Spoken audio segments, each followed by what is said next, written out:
Mga kos, gi-interview ang security guard nga duty atong time nga katong gihold up tong pawn shop dito sa Davao, no? Makaluoy gud kayo ang security guard. Usa ni siya kabayi. Kasi gahilak in taon ni siya, guys, no? Kay dili gud ang tumag din taon, dili gud nimo makuan luoy kayo ang kuan ang maong secure, no? Iyang gisaysay diri kung sino tubo ni atong time. So interview siya din ninyo, makaluoy lay kay gahilak. So pag habili pa nato i-play ang video, guys.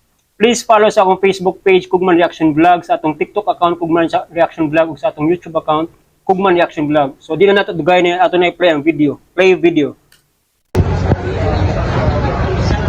Kumusta ka, ma'am? Kuna gituan pug ka?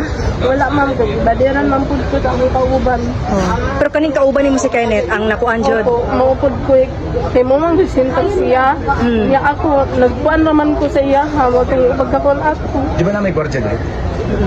Magrubing-rubing man na sila sir. Luoy kayo daw eh. Tawagan daw si Kinit din. Sigaw na ba? Okay.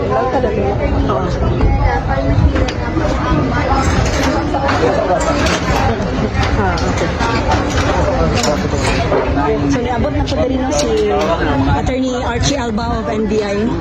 Ay Diri di ang pa mga mautabang NBI, guys. sa investigation sa nahitabo nga papag-hold up sa pawn shop, Johannes Pawn Shop na Sa ikuan, isa ba?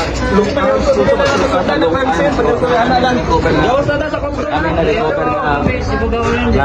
Labas lang. Then slide summer nila og kanang single stock na magazine. Usay posible nga nakuha ito. Alahas. Alahas.